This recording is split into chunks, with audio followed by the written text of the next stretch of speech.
प्यारे विद्यार्थियों, Pankaj sir classes में आप सभी का स्वागत है।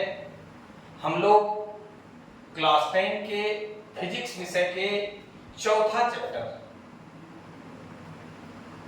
विद्युत धारा पढ़ रहे हैं। आज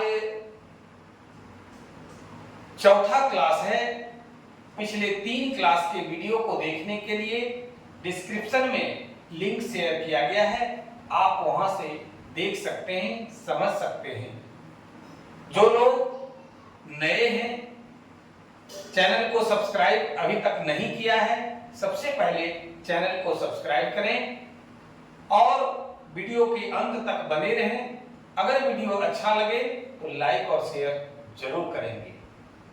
आपको अगर समझने में या कहीं किसी प्रकार की कोई परेशानी होती है तो आप कमेंट करके हमें जरूर बताएं, ताकि हम समस्या को दूर कर सकें। आइए बिना देर किए हुए हम लोग आज का जो टॉपिक है, बहुत ही इंपॉर्टेंट टॉपिक है। हम लोग आज का जो बहुत ही इंपॉर्टेंट टॉपिक है विभवांतर किसे कहते हैं, what do you mean bye potential difference. आइए हम लोग समझते हैं, जानते हैं। फिर से मैं एक बार आप लोग से आग्रह करूंगा कि अगर आपको समझ में नहीं आवे या कोई परेशानी हो, कमेंट करके आप हमें जरूर बताने का कोशिश करेंगे। आइए कि विभवांतर किसे कहते हैं, किन्हीं दो बिंदुओं के बीच। विभवांतर का मतलब क्या होता है, विभवों में अंतर। विभवांतर का मतलब कि विभवों में अंतर। और आइए समझते हैं कि किन्हीं दो बिंदुओं के बीच विभवांतर की माप उस कार्य से होती है जो प्रति एकांक, एकांक का मतलब होता है इकाई, यूनिट, प्रति एकांक आवेश को एक बिंदु से दूसरे बिंदु तक ले जाने में किया जाता है। अब आइए, क्या है दो बिंदु, तो फिगर से हम लोग देखेंगे।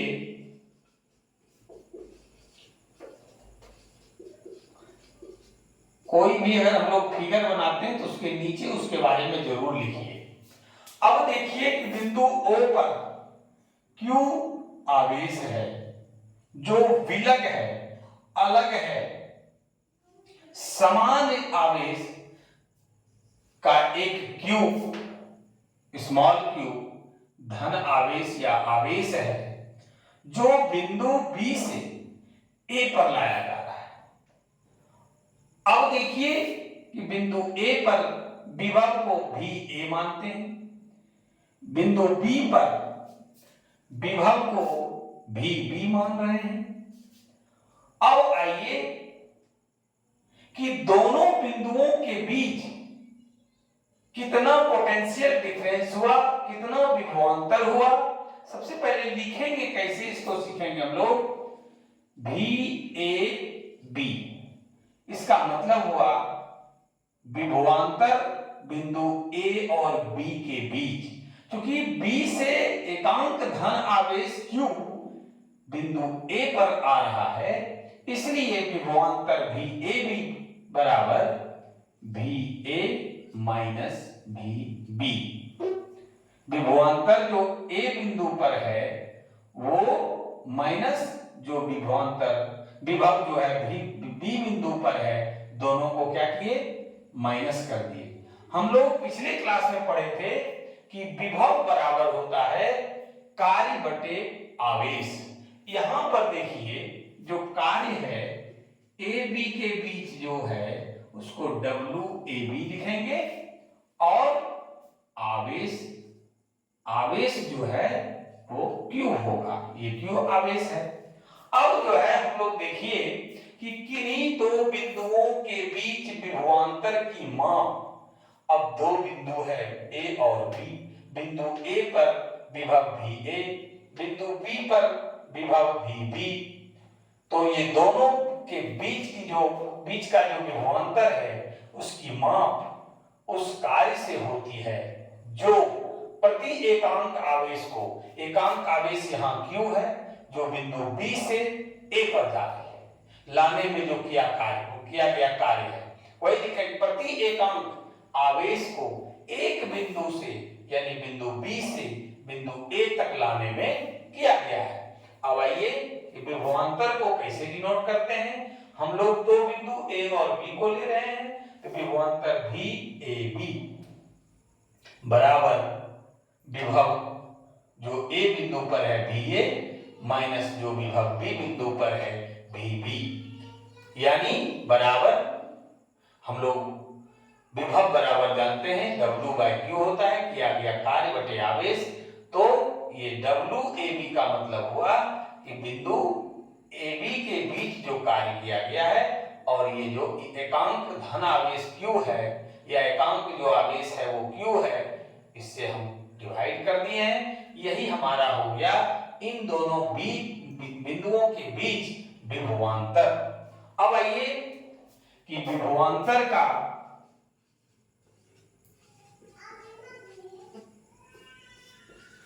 SI मात्रक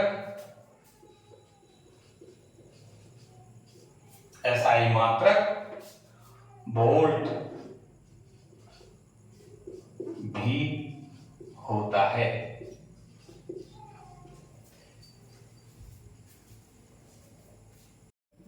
आइए अगला जो टॉपिक है वो बहुत ही इंपॉर्टेंट नेचर का टॉपिक है। क्या है कि एक वोल्ट विभवांतर किसे कहते हैं।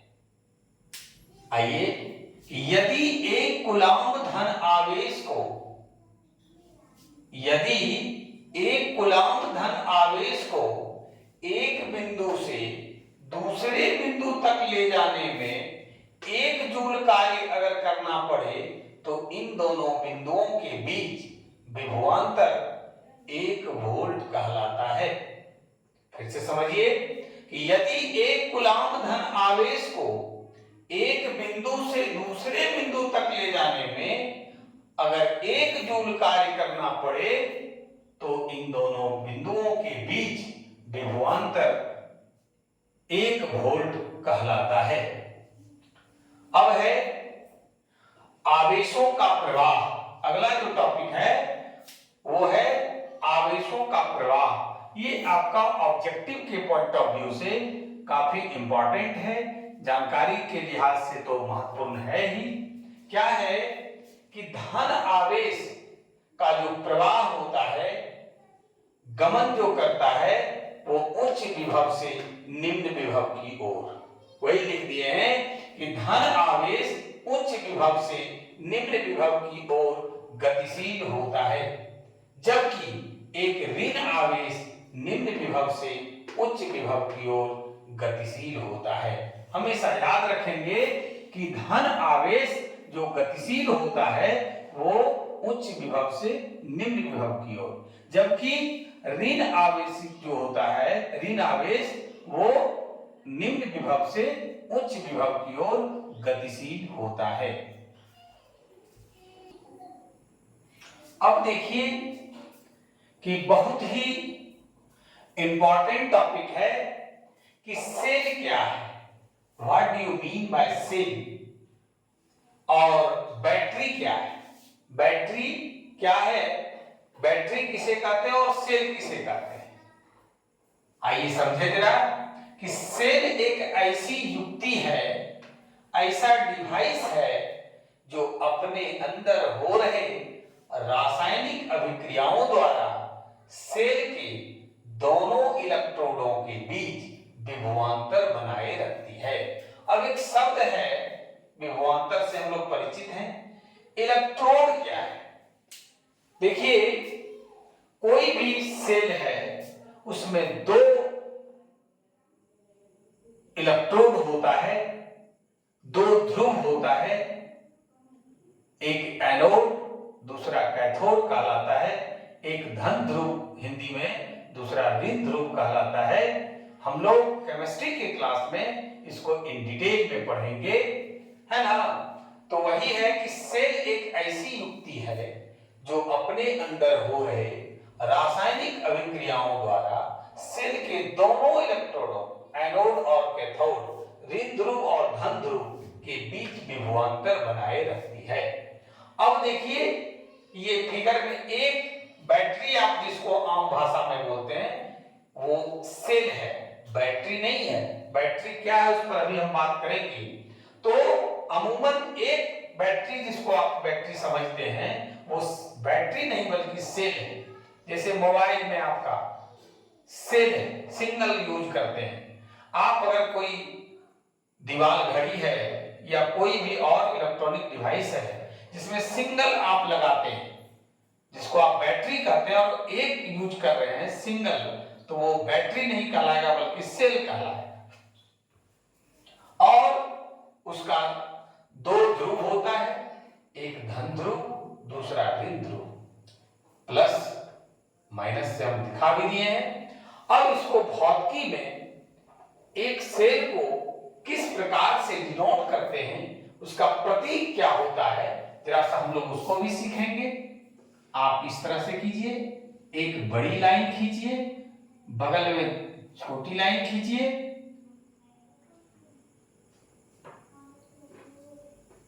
और इस तरह से दिखा दीजिए, इधर माइनस इधर प्लस। इस तरह से प्रतीक में एक सेल को भौतिकी में दिखाया जाता है। अब है कि बैटरी क्या है। तो सेलों की समूहित व्यवस्था को बैटरी कहा जाता है। यहां पर एक शब्द आया कि समूहित व्यवस्था। यहां पर देख रहे हैं 3 सेल है और इसको समूहित व्यवस्था क्या हुआ ये समझिए। तो इधर है प्लस, इधर है इसका माइनस। फिर देखिए दूसरा जो बैटरी है उसका इधर प्लस और इधर माइनस। तीसरा जो बैटरी है वो प्लस माइनस। कहने का मतलब हुआ कि अगर आप समूहित व्यवस्था तब कहेंगे जब एक सेल का धन ध्रुव इधर दिखा दिए, फिर देखिए पहले सेल का ऋण ध्रुव दूसरे सेल के धन ध्रुव से अटैच हो, जुड़ा हुआ हो, और दूसरे का फिर ऋण ध्रुव तीसरे के धन ध्रुव से जुड़ा हो। इस तरह की व्यवस्था को ही समूहित व्यवस्था कहा जाता है और सेलों की समूहित व्यवस्था को ही बैटरी कहते हैं। आप टॉर्च में जब लगाते हैं या तो 2 या 3, आम भाषा में क्या कहा जाता था या आज भी क्या कहा जाता है, 2 सेल का बैटरी, 3 सेल का बैटरी, 5 सेल का बैटरी। कहने का मतलब हुआ कि उसमें 5 सेल लगा हुआ है, 5 सेल का टॉर्च है, 2 सेल का टॉर्च है, 3 सेल का टॉर्च है। तो यही सेल शब्द आया। यहां पर अगर इसको एक टॉर्च में लगा दें और 3 सेल लगा हुआ है, यानी इसको 3 सेल का टॉर्च कहेंगे अगर टॉर्च में इसको सेट कर देंगे तब। अब आइए प्रतीक में इसको किस तरह से दिखाते हैं। 3 है, देखिए ये 3 है, एक तरफ प्लस दूसरी तरफ माइनस, एक तरफ कैथोड दूसरी तरफ एनोड। इसको ध्यान दीजिएगा, ये भी बैटरी है, भौतिकी में प्रतीक चिन्ह से दिखाया गया। ये सेल है, प्रतीक है इसका। तो इस तरह से हम लोग सेल और बैटरी में अंतर समझ लिए कि अगर सिंगल है तो वो सेल है, एक से अधिक है और समूहित व्यवस्था में जुड़ा हुआ है, डिसऑर्डर्ड होगा तो नहीं कहलाएगा, क्योंकि वो फिर आपका यूज नहीं होगा। आप उल्टा पुल्टा करके लगाइएगा तो टॉर्च नहीं जलेगा, कोई भी युक्ति में लगाइएगा वो काम नहीं करेगा। तो उस स्थिति को हम बैटरी नहीं कर सकते हैं। बैटरी समूहित व्यवस्था को कहेंगे अगर पहले का ऋण ध्रुव दूसरे का धन ध्रुव, दूसरे का ऋण ध्रुव तीसरे का धन ध्रुव से अगर उसको क्रम में जोड़ते हैं, उसी को बोलते हैं समूहित व्यवस्था, और तब बैटरी कहेंगे। सेल और बैटरी में हमारी समझ से आप लोगों को दिक्कत नहीं होगा। बार बार वीडियो को देखें, सुने और समझें। अगर पसंद आए तो लाइक और शेयर जरूर करेंगे। समझने में किसी प्रकार का कोई परेशानी हो, कोई कठिनाई हो, आप जरूर कमेंट करके हमें बताएंगे, हम उस कमी को तुरंत दूर करेंगे। आज की क्लास में बस इतना ही। धन्यवाद।